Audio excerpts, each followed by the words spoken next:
show you how I make my nighttime snack because it's really hard to explain, and usually by the time I make it I'm tired in my pajamas, so that's why I haven't done it sooner.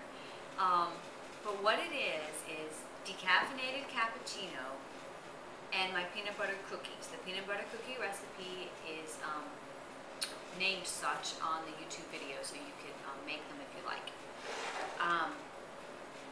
I always use the lactate-free 100% fat-free skim milk, and I use Cafe Bustelo decaffeinated espresso,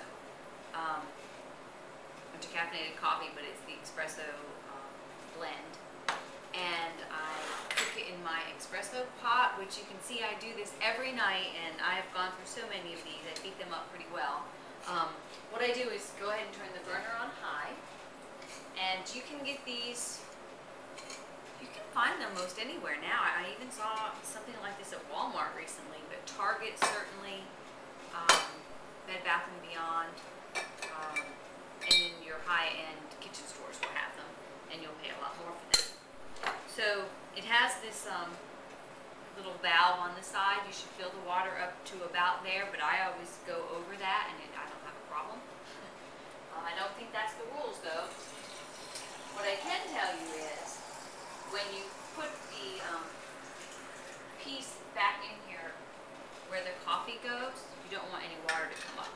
So it has little holes in here, and now I've got water coming through, so that's too much water. That's how I judge it. As full as I can make it without water seepage. Okay, so that's good. But I not have water on the outside because it'll affect the turn. And so I'm gonna have, I always have, 2 decaf skim milk cappuccinos in the evening when I'm doing things on the computer, like uploading my videos and messing around on Facebook and studying more research and blogging. I will have my coffee. So I fill this up all the way, and these come in different sizes. I even have a really small one that my niece got for me. It's pretty cool. So turn it on tight. Now the burner's already on high. As tight as I can. And now I'm going to let it cook until it boils pretty heavily. I don't know how to teach people to make espresso. When we were growing up making this, if it started to boil, everybody was like, oh my god, it's going to explode, and then run in there and get it off the burner. It's like, don't go in the living room, don't start talking, because the espresso pot's on the stove. I have forgotten about it, and it stops boiling, and it doesn't explode, and it's fine, but I'm not telling you to try that at home. I want to see if I have that little espresso. I know I have it here. So, this was a gift from my niece Gretchen. And then you would have espresso in these cute little cups, and you would serve it like that. Except I like the cappuccino, so it's like half this cup full of the coffee when it's done, and then the skim milk. Now I'm going to show you how I do the frothing. They make some really fancy cappuccino machines that have attached to it, and we had one at my mom's house. Attached to it is a special steamer, and it's so difficult and so not worth the money or the trouble when you can buy this for like $15 at the store. I'm not sure where I got this one. I might have actually got this one on the internet, but I didn't have to.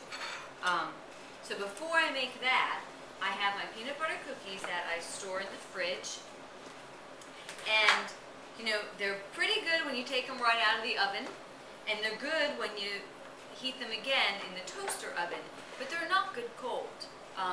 It's not your mama's peanut butter cookie at all. It's more like, I think of it like those Moravian cookies that are really, really thin, except they're peanut butter.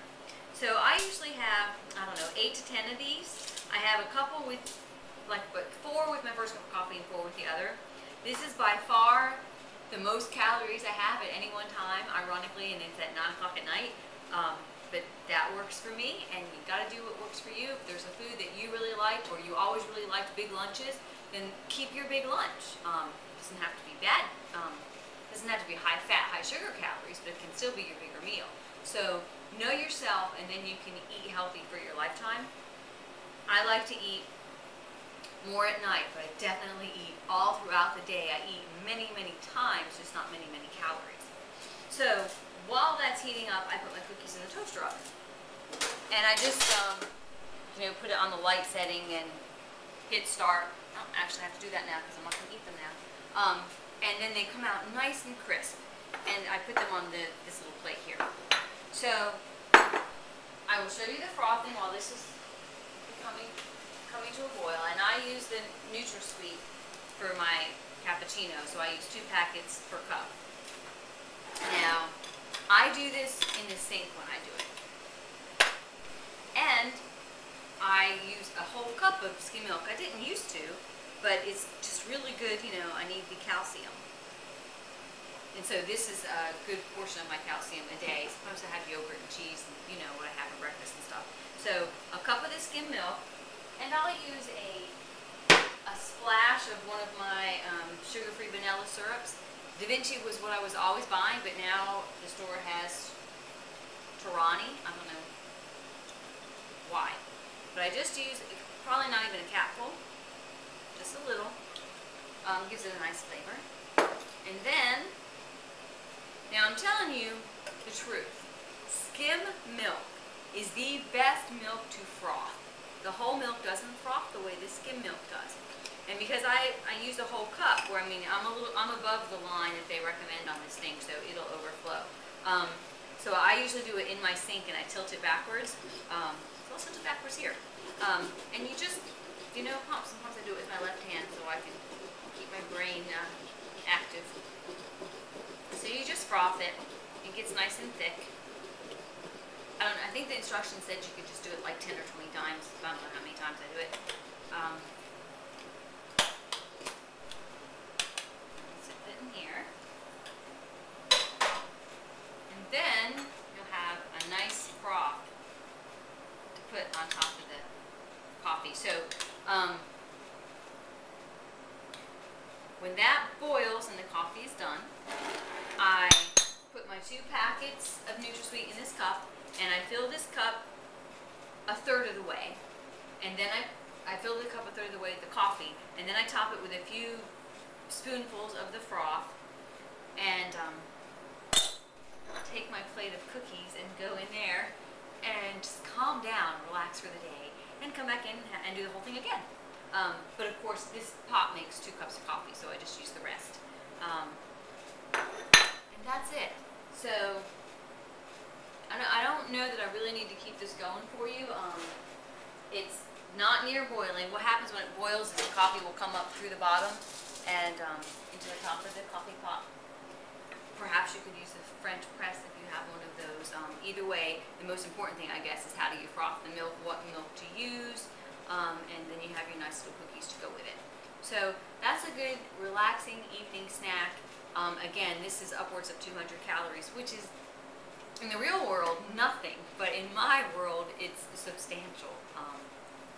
Because I probably eat about 1,700 a day. But I do split them out.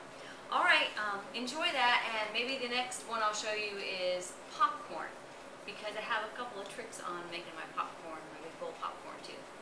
All in the name of volumetrics.